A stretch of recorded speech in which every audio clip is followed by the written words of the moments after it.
오늘 말씀은 누가복음 15장 1절에서 10절입니다.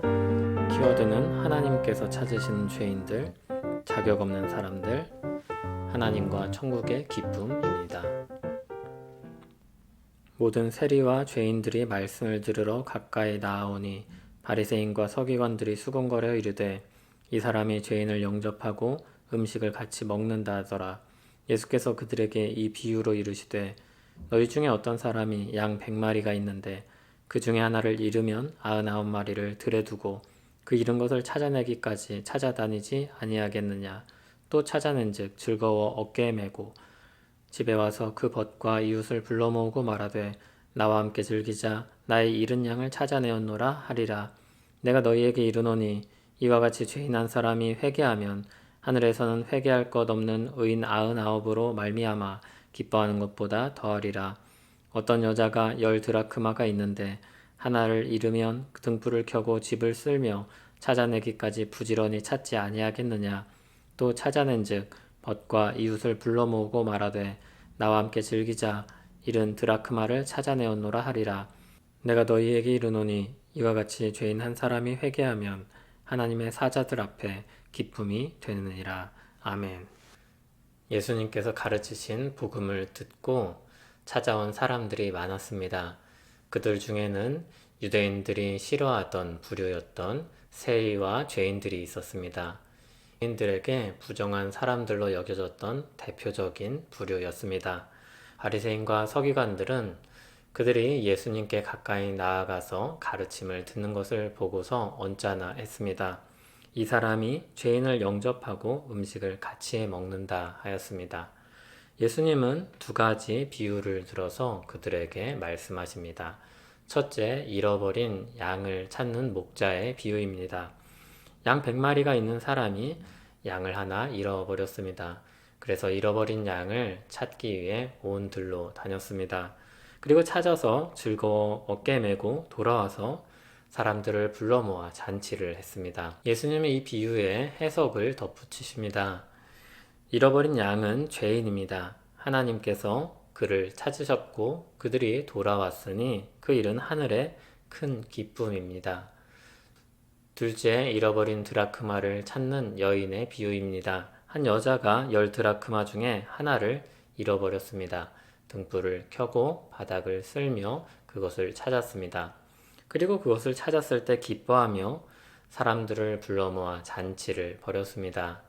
여기에도 해석을 덧붙이십니다. 죄인 한 사람이 회개할 때 하나님의 사자들에게 큰 기쁨이 된다 하였습니다. 여러분이 비행기를 타고 어디를 가기 위해 예약을 했다고 생각해 보십시오. 그리고 예약 당일이 되어서 비행기를 탔습니다.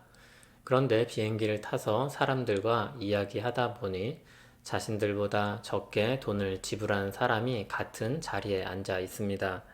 그러면 어떻겠습니까? 기분이 나쁠 수 있지 않겠습니까? 왜 그렇습니까? 자신은 그 자리에 앉을 마땅한 대가를 지불했고 그에 따른 대우를 받아야 한다고 생각하기 때문입니다. 그런데 나보다 적게 낸 사람이 똑같은 대우를 받는다는 것이 받아들이기 어려운 것입니다. 유대인들이 세리와 죄인을 보는 관점이 이와 같습니다. 자신은 하나님 나라에 합당한 사람들로서 열심히 의를 위해서 살았고 수고했습니다. 그 나라에 이를 것이라고 여겼습니다. 그런데 세리와 죄인들은 그 나라에 그들이 이를 때 같이 있으면 안 되는 겁니다. 그렇게 자신과 다른 사람들을 구별했습니다. 그런데 예수님께서 그들을 맞아주고 받아주십니다. 그리고 천국에 자격 없는 사람들이 은혜로 들어간다 하십니다. 그러면 바리새인과 서기관들의 수고가 무엇이 되겠습니까? 구별된 열심, 특별한 수고로 하나님 나라에 들어갈 수 있다고 여기는 사람들에게 자격 없고 죄인처럼 여겨지는 사람들이 받아들여진다는 소식은 기쁜 소식일 수가 없는 것입니다. 그런데 하나님께서 죄인들이 돌아오기를 기뻐하시며 게다가 그들을 찾아다니신다는 이 가르침은 도저히 받아들이기 어려운 것이었습니다. 예수님은 죄인을 찾으시는 하나님에 대해 가르치셨습니다. 그들이 하나님과 천국의 기쁨이라고 말씀하셨습니다.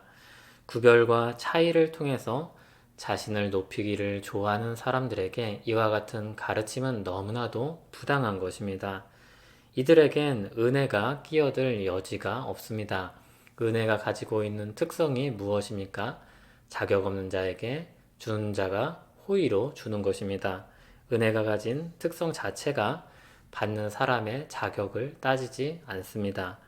한편 수고하여 자격을 얻고자 했던 사람들에게는 그런 논리는 부당한 것입니다. 그들에겐 은혜를 베푸는 것이 잘못이죠. 우리도 이와 같은 논리에 빠질 때가 많습니다. 열심을 내고 수고를 많이 한 만큼 그렇습니다. 이런 생각이죠. 그러면 내가 했던 열심과 수고는 다 무엇입니까? 그러나 은혜로 시작하여서 열심과 수고를 낸다면 전혀 다르게 받아들일 수 있습니다. 은혜에서 시작한 사람들에게 그들이 하는 모든 열심과 수고는 감사의 표현입니다. 은혜를 주신 하나님께 대한 감사의 표현입니다. 그러므로 다른 사람들과 자신을 구별하고 그것을 통해 자신을 높일 필요가 없는 것입니다. 오히려 은혜라는 시각에서 본다면 죄인들이 돌아오는 것은 아주 기뻐해야 될 일입니다. 자신처럼 은혜를 받아 또 다른 사람이 돌아온다면 얼마나 기쁜 일이겠습니까? 이것은 마치 어떤 사람이 큰 사고를 당했다가 기사회생하여 돌아온 것과 같습니다. 그 사람이 또 다른 사람이 기적적으로 돌아왔다는 소식을 들으면 그 사람을 만난다면 얼마나 기쁘겠습니까? 일면식이 없는 사람일지라도 당신도 그 사고에서 돌아왔습니까? 잘 왔습니다 하면서 반길 것입니다. 게다가 죄인이 돌아오기를 바라고 찾으셨던 하나님의 마음과 수고를 안다면 더할 것입니다. 하나님께 은혜를 입었고 하나님을 사랑하는 사람으로 어찌 이 기쁨에 동참하지 않을 수 있겠습니까? 그러므로 이 사실을 잊지 마시기 바랍니다. 예수님을 믿는 여러분은 하나님과 천국의 기쁨입니다. 그리고 누군가 또 돌아온다면 그 역시 하나님의 기쁨이요 천국의 기쁨입니다. 하나님의 기쁨이신 여러분, 우리가 하나님께 사랑받아서 찾고 찾으셔서 우리가 돌아오게 하신 은혜를 입었습니다. 그 은혜, 그 기쁨을 잃어버리고 살지 말기를 간절히 소원합니다. 찾고 찾으시는 하나님, 자격 없는 죄인들을 은혜로 부르시어 천국 백성으로 삼으시는 하나님, 그렇게 우리를 불러주신 은혜에 감사합니다. 그 은혜의 감격을 가지고 살게 하옵소서, 그 기쁨을 누리며 살게 하옵소서, 그리고 그 은혜와 기쁨을 전하며 살게 하옵소서, 은혜와 기쁨 안에 살게 하옵소서, 예수님 이름으로 기도합니다. 아멘.